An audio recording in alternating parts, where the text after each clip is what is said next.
Hello and welcome back to Steam It with Steve. So today we're going to carry on with our Introduction to Python course and we're going to learn about the different data types that are used in Python. So to begin with, we're going to have a look at a thing called the primitive data types, and these are the building blocks inside of Python. So we have integers, we have floats, we then have strings, and then lastly we've got our Boolean variables over here. Cool. Hopefully by the end of all this, you will learn those 4 different types and what they all mean, okay, and how we can actually use them when we're doing our code. So to begin with, just want to do a little bit of a recap from last lesson, where we're going to go through, try and input these values. So do 1x equals 8, 2x equals 3, 3x equals 6 into your idle, and then have a go at these and see what the outputs are. So just pause the video there and have a go. Awesome. So welcome back. What you should have found, and I'm really sorry about this, is they won't work. Okay. The reason for that is because you've actually used illegal variable names here. Right. So these outputs, when you typed it into Python, should have come up with errors every single time because we've used a number for the first letter inside of our variable or our identifier name. Okay. So please don't do that. So pause the video, and I'm sorry, didn't mean to do it, but I did. Have a go with this.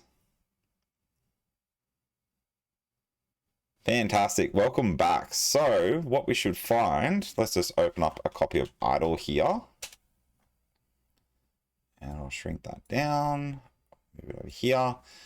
Right, so we're gonna go x equal to 8. Oop, not c, sorry. X equal to 8. We're then gonna go y is equal to 3. We're then going to z equals 6. So we've got all those variables there. We're then going to go x plus y, and let's see what it outputs. So we should get 8 plus 3, which equals 11. We're then going to go x minus y. So then we're going to go 8 take away 3, which should give us 5. We're going to go x divided by y, which gives us 2.6. We're then going to go x integer divided by y, which gives us just 2. X to the power of y, which gives us 512. X to the power of x, which gives us that really big number. Was it 16 mil? Yeah, 16 mil, 777,216. And then we're going to go x minus y divided by z, which gives us 7.5. And then I'm going to wrap it in brackets. So we're going to go x minus the y, close the brackets, divide by z. Cool. Okay, so the thing that you should take away from that is brackets has the biggest precedent, and by wrapping things up in brackets, it automatically groups things together. Cool. So then the next one I want you to have a crack at, which we covered, is whether or not this is a valid or an invalid variable name. And don't worry, I haven't tried to trick you or anything with this. It just should work. Okay, so just pause the video and have a go there. Cool, welcome back. So if we go through this, lives, totally valid, all good. Nothing wrong with that. This one, valid, so even though it's got a number, as long as it's not the first character, we're all good. Y, totally valid. Next one with if is invalid because it's a reserve word. So if you type that into idle, if we go back here, see how it changes it into orange? Okay, and that means it's a reserve word, which we covered before. 12, totally invalid because the first character is not legal. Y2 is valid. 2y is invalid. Underscore x is valid, and we called them system variables. 2 is invalid because the first character is not legal. Valid is actually valid, so it's not a reserve word. You can write that. Probably not ideal unless it's some sort of validation variable. And underscore was also valid, which we talked about before. Probably not the best naming convention for a variable though. We then covered these different things, so with the different cases, so camel case, Pascal case, snake case, and the not used case. So have a look at all of those, just pause the video and try and work out which type they are. So camel case is where it's got the hump in the middle, so first letter is always lowercase, and then every time you add a word it goes capital letter. Pascal case is having no spaces as well, but capitalizing each letter. And then snake case is where you have the underscore with it all in lowercase. So just pause the video and have a go at those. Cool, so welcome back. So what you should find, lives left, totally valid, snake case. Lives left is camel case. This is valid, so it's Pascal case. This is valid, it's snake case. This is invalid because there's a space between the words, but it was trying to trick you. So it does look like camel case, but there's actually, if you look closely, a space there. Mouse clicked, valid, so that's camel case. Increase 1, valid, camel case. This one's valid, Pascal case. This one's not use case. It would run, but it's still not a case. And the last one is Pascal case. Awesome, sorry. So to go on, you now have a choice. So there's 2 different choices. So I love the matrix, and then there's a little Morpheus thing. So option 1, you can take the red pill and go down the rabbit hole of what data types actually work like. And blue pill, you can stop the video and just run away and ignore how data is actually stored inside of computers. Okay, so hopefully you've taken the red pill and we're going down. So the data type that we're going to look at is the way that the data is stored in the program. Okay, so if we think about a computer, it doesn't know the difference between the number and then the letter version of the same thing, right? Which we've talked about before.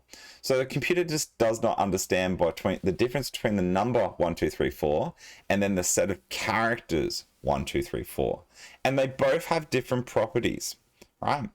If we had the number 1, 2, 3, 4 and we add 1 to it, we hopefully would get 1, 2, 3, 5.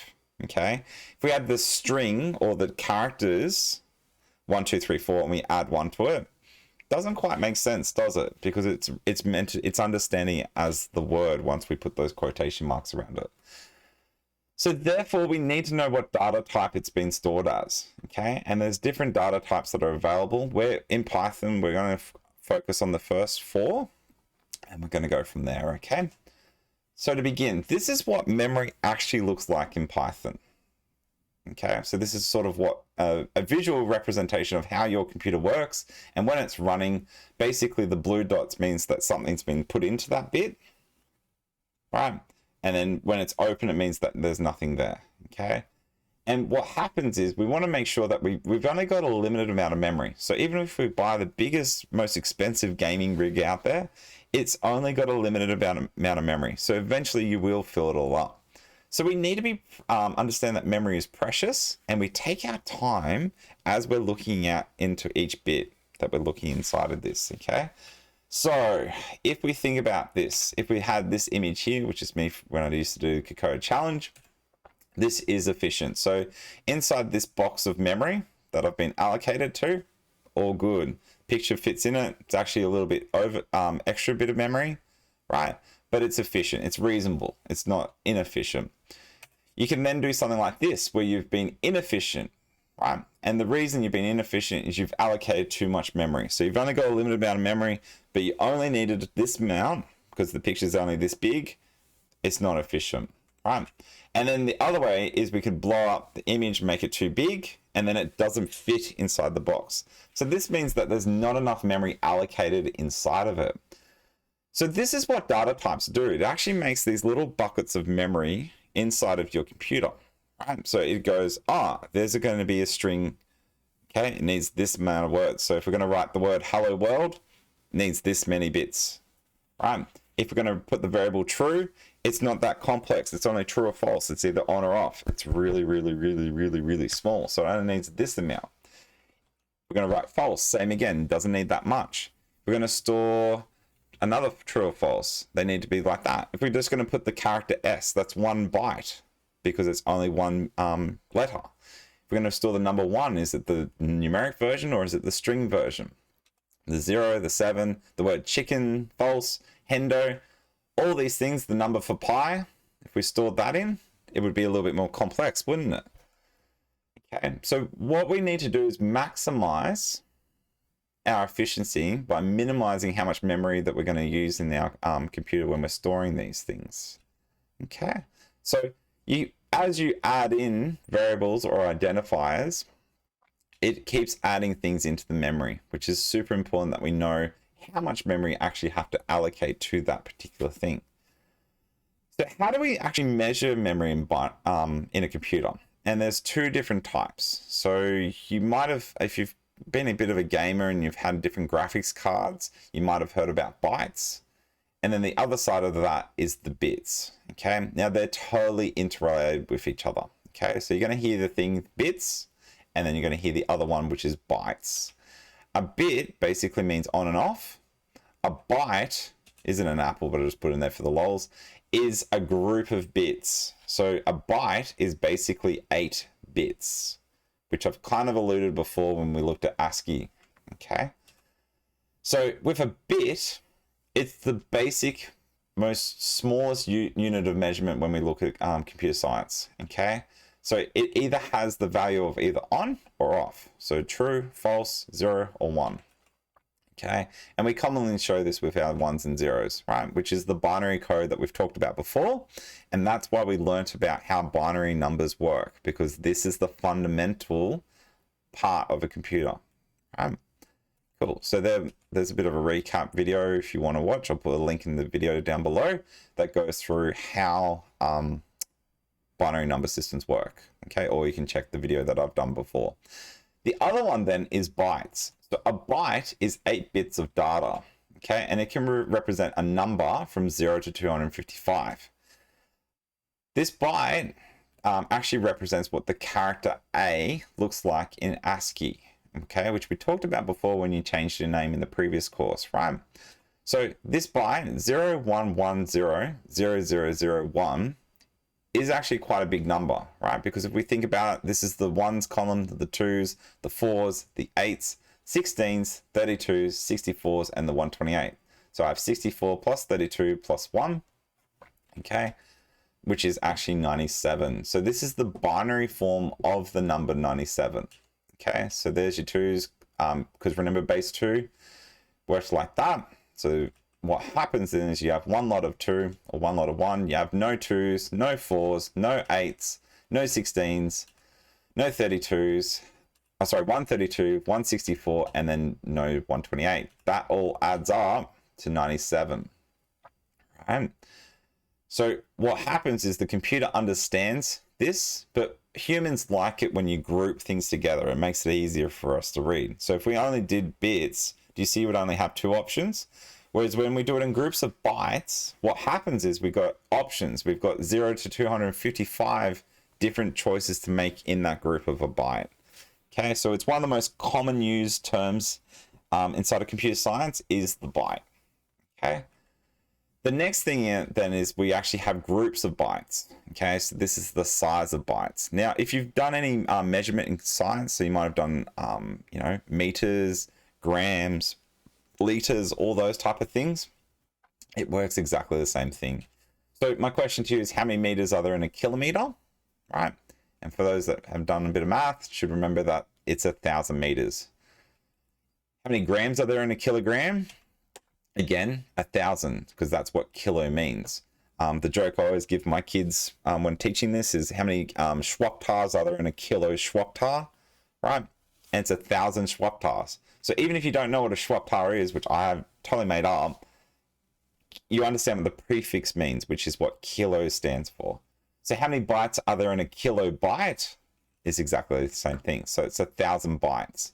Now, when we reference a byte, we actually put a capital B at the end because that's what the grouping is.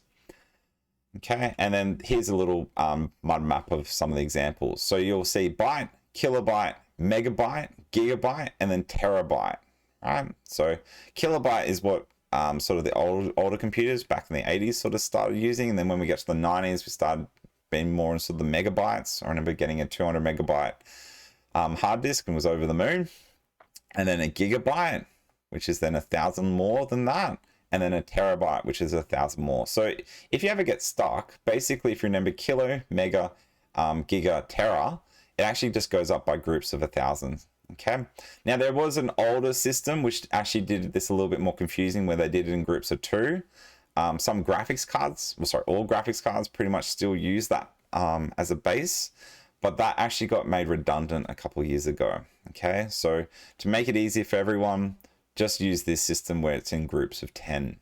Okay, so how many bytes are there in a megabyte? Is 1,000,000, so there's 1,000,000 bytes. How many bytes are there in a gigabyte? And then that's what it is, so 1,000,000,000. Okay, cool. So that's basically how we store these things. Now, most of your computer programs that you will be building, probably in the kilobyte range, won't get much bigger than that, unless you're starting adding in graphics and all that type of thing. Cool. So then we've got the primitive data types that we're going to look at. Now, these are the building blocks in Python. Okay. All data types will use these fundamentally inside of them when they sort of grow. Broadly speaking, there's only 3 different categories, no matter what programming language that you look at. So there's the numbers, there's the letters, and then lastly, there's the Booleans. Okay. And then Boolean values can either be true or false. Letters are the alphanumeric characters, and then numbers are, like we just talked about, the numbers. Okay. So why do we have these different memory types? And this is what I've hopefully you've picked up on, is it's to save memory. So basically it saves a whole heap of memory. If Boolean value only has true or false, it uses only a bit, if you think about it, because it's only 0 or 1. So you don't want to allocate a whole chunk of memory to it. You just want to add pretty much just a bit down to it. Okay. It also controls the way that the types behave. So for example, if I do 4 plus 4 as a number, is going to be different if I do 4 plus 4 as a string. Right? So 4 plus 4, actually, let's just do it. Here we go. Just so that you've seen it. Right, so if we go here, if I go 4 plus 4 equals that. But if I write the string version by putting in quotes, what you'll see is it actually binds them together, puts the string together. Okay, so that's sort of basically where we're going with this, is that numbers will behave differently to text. Okay. The other thing is we want to be efficient with the way that we save memory, right? So if we're storing a very small number, we don't want to allocate a whole heap to it. So the analogy that I have with this, because I love analogies, is you wouldn't dig a trench with a spoon, right? You'd use a shovel. And on the other side of it, you wouldn't eat a bowl of ice cream with a shovel, right? That should pretty much make sense, right? So we want to be efficient with the tool that we choose when we're using the data types. Now, we have some really good news in Python. Python actually just works it out for you. You don't actually have to sit there and say integer variable and then say what it is. So int x equals 6 or int blah, blah, blah. Other programming languages will force you to do it. So Python does a thing called duct typing, where it looks at the thing that you're trying to store and it basically guesses what it should be stored as. So the reason why it's called duct typing is if it looks like a duck, quacks like a duck, it's probably big chances that it is a duck. So it automatically works it out for you, okay? Which is really cool. So how do we find out the type? In Python, it's really easy. You actually just use the function called type. So if you ever wonder what type the variable is, you literally just go type, open brackets, and then put the variable name inside of it, and then it will spit out what type it is. So if it's an integer, a float, a string, or a Boolean. So just have a go at trying to do that. Pause the video there and have a go. So I've given you the answers as well, but yeah, try to do the A, B, C, D, E. Awesome, welcome back. So just so that you can see it, I'll go through it. So I'm gonna go A is equal to just 5. B is equal to 5.674233. C equals a cat. D equals a C. And E equals true. Cool, so I've stored all those variables in. Now, if I go type,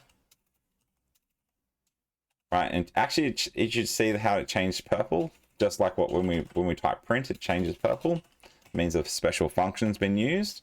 If we go type A, it then tells me that it's going to be a class of integer, which means basically it's int. That's a whole number. If I then go the type of B, it then tells me that it's a float. If I go to the type of C, means sorry, I typed X, sorry. C equals cat, my bad. So if I go type C, it gives me string. If I go type D, it gives me a string. And then if I go type E, it gives me a Boolean, right? Because it's true or false. And that's the way that we've stored, which we've done a little bit before, okay? So by simply putting the variable inside the brackets, you can see what type it's been cast as. If you're ever unsure, this is particularly useful when things go wrong and we can see exactly behind the code. So to start with, we're actually going to go through the numbers first, and we're going to do a bit of the math behind this so that you can sort of get your head around how this works. So it kind of comes into a science thing. So if we think of animal subsets, right? And we have a biology sort of approach with this where we think of a horned lizard. It's an animal, it's a reptile, it's a lizard, and it is also a gecko. So when we look at that, this animal has all of these properties. It is also an animal. A gecko is a lizard. It is also a reptile, and it is also an animal. This is really important when we apply it to how our number system works. So our number system is based on a group of sets that work similar to this. Okay. So the first one we have is our natural numbers. Okay. Now natural numbers start from 1 and then they go up by 1. Okay. And then they go on forever. So 1, 2, 3, 4, 5, 6, blah, blah, blah. That is all of the natural numbers. Okay. So they go 1, 2, 3, 4, 5, 6, 7, 8, 9, 10. 100 is a natural number. A million is, it doesn't matter how big it gets, but it has to be positive and it has to be greater than 1 and whole. Okay. The whole numbers then are all the natural numbers, but then they also include 0. So if we think about the Venn diagram approach to this, whole numbers include 0. Okay. So if we're trying to classify it, whole numbers are natural numbers, but then they also include the 0, which is kind of cool. The next one then we have is integers. So integers are all the whole numbers and then also the negative numbers or the negations. So if we think about that, integers include all the natural numbers and the whole numbers, but then also all the negative versions of the numbers. So -1, -2, -3, -4, -5, -6, and so on. But the important part is they don't have a decimal value. So integers include all the whole numbers, so they're full values, but they also include the negative versions of them as well. The last one then that we're going to explore is the rational numbers. Okay, so rational numbers are any number that can be divided by the two integers. Okay, and then this allows us to start doing decimal numbers. So 0.67 can be written as 67 over 100. And mathematically, we actually describe this as P over Q, which there's a whole heap of proof behind that. But basically, rational numbers are decimal numbers. Okay. Now, why did we go all the way through this? Is we wanted to talk about how a computer stores these numbers. Okay. Now, the computer will only ever store these two down the bottom. They'll actually only really focus in Python on integers and rational numbers because there's different ways of storing those. Okay, so a number in Python is based on the different data types, and broadly speaking, we describe these as integers and floats. Okay, so int is the integer one and float is the decimal one.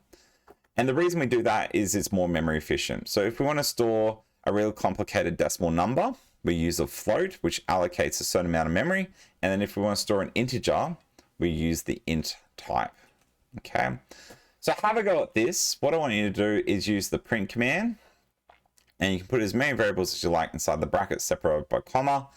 Python will automatically change the data type to be appropriate. So if we've gone x is equal to 10, y is equal to 12, z is equal to 17.2, we have all of those. Have a go, pop up idle and see what the output should look like. And you should be able to classify whether it's an integer or a float. Okay, great, welcome back. Here we go. So we're going to open this up. And the reason why it's called a float is it's basically the floating point number. So it means that it can store multiple things. So we've gone and we stored what x is equal to 10, which is an integer. We've then stored y is equal to 12, which is an integer. And then we've gone z is equal to 17.2, which is also an integer. So then if I go print x, we get 10. Cool. So then if I go print x comma, sorry, no bracket there. If I go print bracket x comma y, we get 10 comma 12, which is now sort of getting a bit more stringy. If I go print x comma y comma z, it then splits them apart Cool. So then I've got 10, 12, 17.2. Now, if you look at this, y is an integer and z is a float. Let's see what happens if I go print x, comma, y plus z. So x should stay the same. It should stay as 10. But then the result, if we add an integer plus a float, should change it. So it will increase the integer into a floating point number. That's kind of cool. So you can merge these together. In some programming languages, that's not possible. You need to be very explicit with how you're converting between them because of memory allocation. But this is why we love Python, because we can just literally type this in. If I go x divided by y, so an integer divided by another integer, it then automatically converts it into a floating point number. Pretty cool, right? Awesome. So there it is, and that's why we've talked about that. The next one that we have that I want to go through then is letters. Okay, so letters are strings, okay, or characters bound together by some sort of commonality. So with our letters or characters in Python, it's actually stored in a series of zeros and one as well, right? But what we say is the data type that's been stored, we wrap it around in quotation marks so that it knows that's what it is. So how do we store a computer if it only understands the zeros and ones? Well, we've already talked about it. ASCII. So we've used the ASCII code, which is a set of zeros and ones that works out what it's going to be stored as. But then there's another type called Unicode. Okay, so all ASCII codes have the same Unicode, but not the other way around, just so that you're mindful of that. So if we want to store the letter A, it actually is stored as the number 97 in binary. Okay, which we worked out before when we looked at that. Yeah, cool. I think it was 011000001, right? And also for those that picked up on mod before, see how the number ended in a 1, which is kind of cool. So then you know that the binary number is odd. Bit random. Anyway, so ASCII versus Unicode. ASCII code is the numeric values from 0 to 255. It is done in 1 byte, and it represents most of the various Latin numbers that we've covered. So ASCII is all of those numbers. So there's 0 to 255 or 256 options, 2 to the power of 8, or it's represented by 1 byte. Unicode, or UTF-8, extends on the ASCII. So then what happens is instead of 1 byte of memory being allocated, it allocates 4 bytes. Right? Now, if we think about that, it's going to increase. So all the ASCII values are the same. So the first 256 options are the same. But then what happens, because you've got these 3 extra bytes afterwards, or how many bits is that? So you've got 8 bits for the first one with ASCII, and then you have 8 times 4, so you've got 32 bits. So 32 zeros and ones. Or another way of thinking about it, you have 2 to the power of 32, which is quite big, right? So that's what happens when we have 0 to, 1,112 and 64 characters to choose from. Now, this is super cool because this allows us not just to use the Latin characters. Let's say we want a Chinese symbol or other characters from other nations around the world. Interesting fact that I read about the other day, there's actually 6,500 different languages on the planet, right? Unicode allows us to not just think of a Western or European-based language. It allows us to store all the languages, okay, which is what Unicode was built for. So ASCII only focuses on the first 256 characters. Unicode solves all of that, okay? So basically every single letter that's used in the world has an allocated code to it, which is what Unicode was built for. So the first 256 characters are the same. Okay, and then if you want to get a full list of them, they're available here. This was quite a cool little thing that I found. If we open this one up, and what you can see is it has all the different Unicodes. Okay, and if you look carefully, they actually use hexadecimal codes, which is even better. Okay, and then it shows you what region that is actually built in. So this is built for the Latin area, and then as you scroll down, it shows you where that character is built and then where it's based in. So here's the Russian, Ukrainian characters, which is kind of cool. And then as you scroll down, you'll see other ones that are based around the world. So we're into the Syriac areas, the Arabic areas, Bengali. It goes on and on and on forever, which I thought was quite cool. So if you look at these different characters, it then gives you the Unicode number, which is in groups of hexadecimal code, and then also gives you the HTML code if you ever need it, which is super useful, particularly when you're doing programming in different languages. If you imagine when you get to the Chinese character set, there's thousands and thousands of different symbols that the Chinese and the Japanese use. So that was pretty cool that I found there. There's then also this one here, which was pretty neat. Open this guy up. And it tells you where the ranges are. So it tells you what group all the different characters sort of range from. And again, it's in the hexadecimal version. The reason for hexadecimal, because we're dealing with bytes, using hexadecimal code actually allows you to write the byte pretty quickly. So the first two characters is the first byte, this is the second byte, third byte, and then the fourth byte at the end. But yeah, that's pretty cool. And then the last one that I found, which was super cool, was this one here. So this is another YouTube, which I'll put a link down the bottom, but it basically goes for, I think it was, 33 minutes. And it goes through and shows every single character that's used in the Unicode, right? Super nerdy. If you've got a lot of time, you can be bored and do it. But then you see what happens is the Chinese characters up here, and so on. Cool. Rightio, so carrying on from that, what you'll see is this also allows you to use different symbols, which is super useful. So when we think about it, it's also possible to type these codes in manually. So what you'll see, the first ASCII codes, they're a bit of a gobbledygook. They're actually used for communication standards, but sometimes different, depending on the way that the language works, it actually represents these different symbols.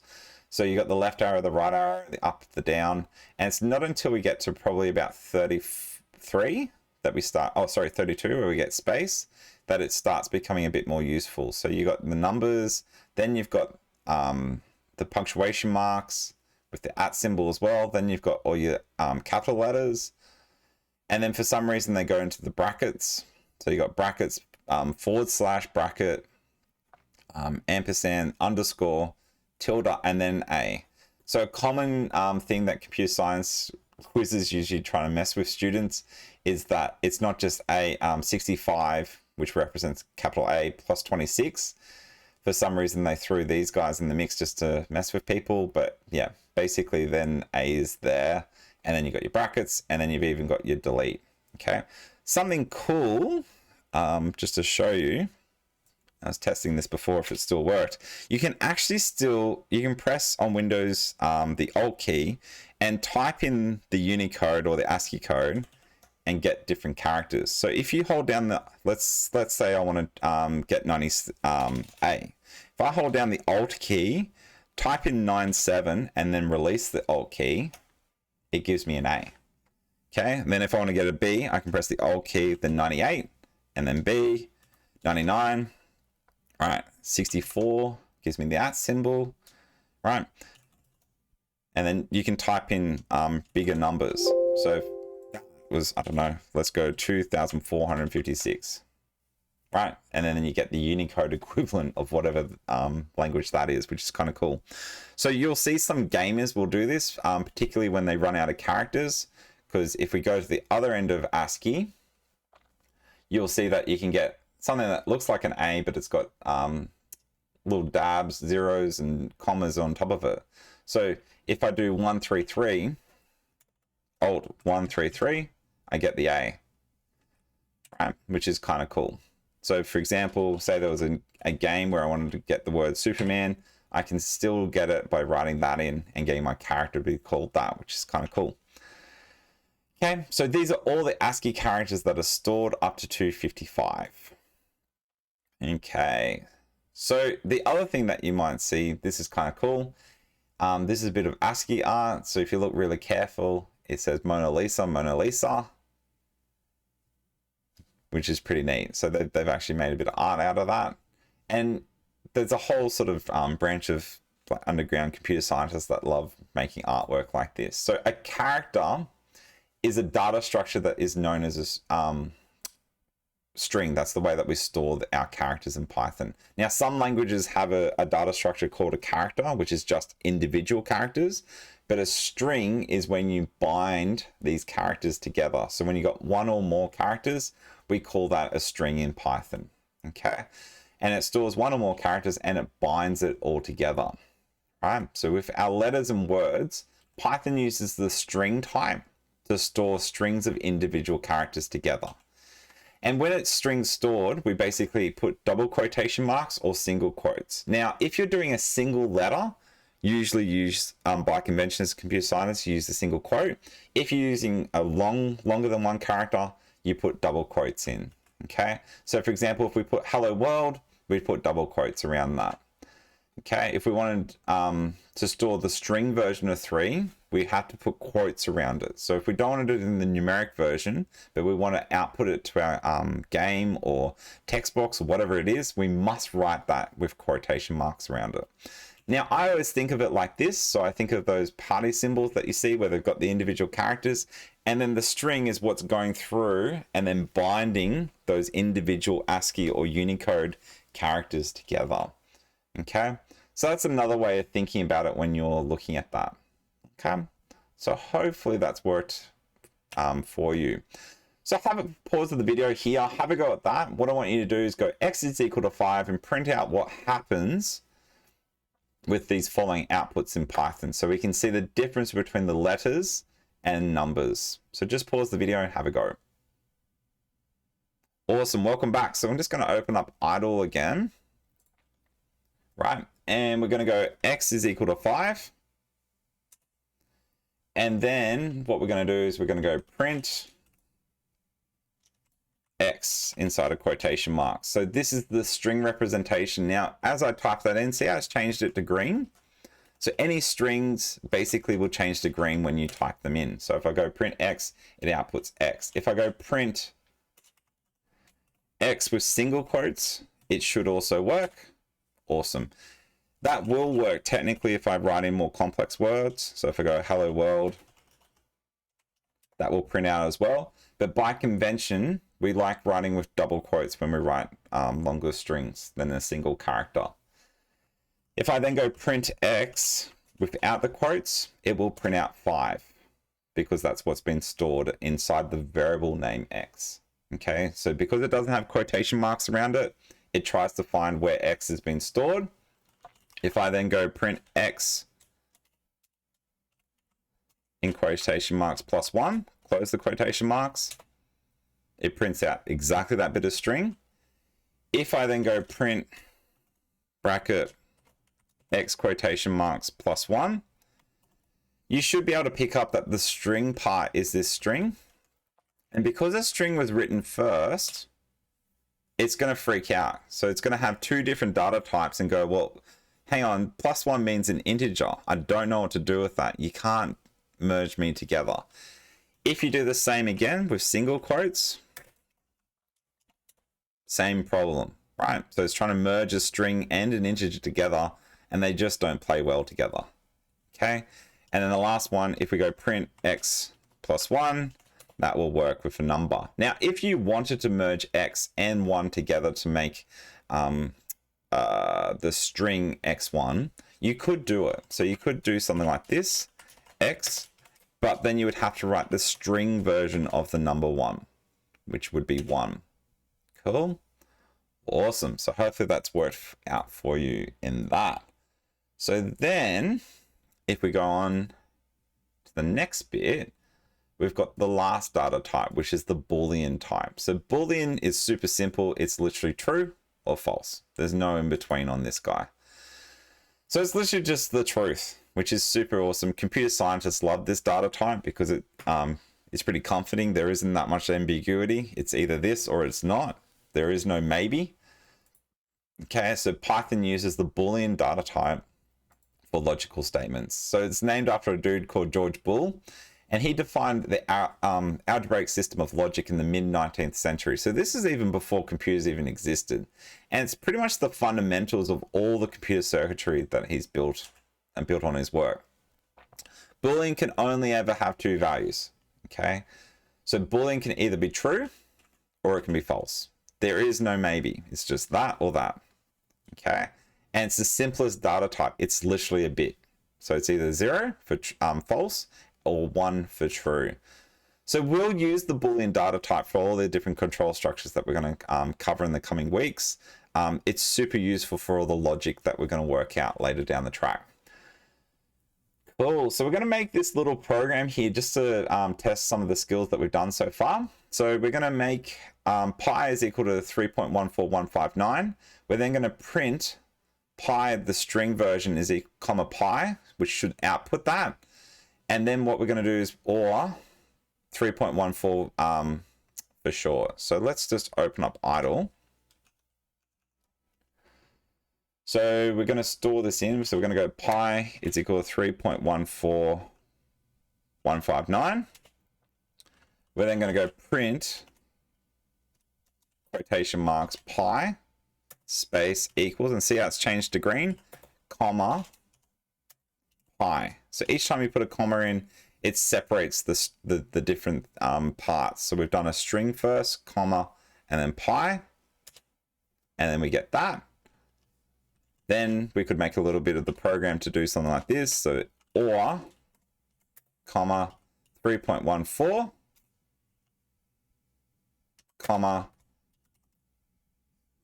for short, comma. So this is really interesting. What it's done, this is a string, this is the integer, but the print function is smart enough to go, oh, this is an integer, oh good, I'm using the print function, I know how to convert an integer into a string. So it's able to do that for you on the fly. So you can't concatenate, which is what we did before when we were trying to add it, doing +1. But you can actually do it inside of a function because Python's smart enough to convert it between it seamlessly. I know it's a bit confusing sometimes that there's different rules, but that's just how it is. So what we're going to do is we're going to actually make a little function here. So we're going to try and create the compound interest rule. So a is equal to p bracket 1 plus I to the power of n. So what happens is you add 1 to the interest rate, raise that to the power of how many years that the thing's been stored, and then times that by the principal, and that tells you how much money you get. Have a go and see if you can store that into some variables. Just pause the video and see if you can get an output. Awesome. So what you should have done, if we got here, we're going to put the variables in. So we're going to go p is equal to 1000, I is equal to 0.04, n is equal to 8. Right, now if I want to print it out or just solve it, we just need to put it into that function just so that we can work it out. So a is equal to p bracket 1 plus I to the power of n. So if we want to solve that, and then we're using a mixture of integers and floats and all those different type of things that we've done so far, we want to go p times, open the bracket, 1 plus I, bracket, star star, to the power of n. Awesome. Cool. So what you should see is if you put $1,000 in the bank at a 4% interest rate, which is pretty common, after 8 years, it's worth this much. Okay, so you would have $1,368.57. Now, as a good computer scientist, though, there's a bit of a problem here for the user output. The function's working with math, but we've got this really big number at the end here. Okay, which leads us to the next part that we're going to look at, which is rounding. So we've done the print function, we've done the type function. There's another built-in function called the round function. So rounding a value will basically use the function and as shown below. Instead of just one parameter, you can actually throw in 2 things into this function and it will spit out the answer. So number 1 is the value that you want to round. And then number 2 is the amount of decimal places that's going to be stored to round it. Okay. So if we come back here, for example, if we want to go round 6.4543 to 2 decimal places, let's give it a go. So if we go round bracket 6.4543, comma 2, 6.45. So that rounds this first number to the 2 decimal places afterwards. Okay, pretty sure you don't, if you don't write the number after it, and again, it's been a while since I've used this one. Yeah, it will just automatically round it to the nearest number. So you could also do that by doing it like this. So you could go 6.4543, comma 0, and then and then use the proper name, 6.4543, comma 0, would round it like that. Okay, which is not as ideal, right? So basically, when we're rounding it, it would round it, but it does this because it's stored as a floating number and it spits it back out as a floating point number. So that's what happens. Now let's realign this compound interest formula that we worked out before. Now I'm going to do something a little bit different here. I'm going to make a variable called a, and I'm going to go equals what I wrote before. So a is equal to p star 1 plus I star star to the power of n. So now that number, I've made a bucket of memory that stores that inside of it. Now, if I want to round this, instead of having to type that complex formula, I can now literally just type round a to 2 decimal places. How cool is that? Right. So the idea behind that is we've stored it in a separate variable, and it gives us a little bit more power. Okay. Cool. So the last bit, for a little bit of a practice, there's this awesome website called Holy Python. They have a whole heap of exercises that are available there to play around with. I just want you to do exercise 3. If you want to have a look at the previous ones there as well, that will help. But yeah, just for homework, exercise number 3, have a practice with that, and we'll move on to the next part. So hopefully you've learned something today about all the different Python data types and all the things that go involved with it. Yeah, if you have any questions, just pop them down in the comments below. Don't forget to like and subscribe down below just to help with our YouTube algorithm. And yeah, see you next time on Steam with Steve. Adios.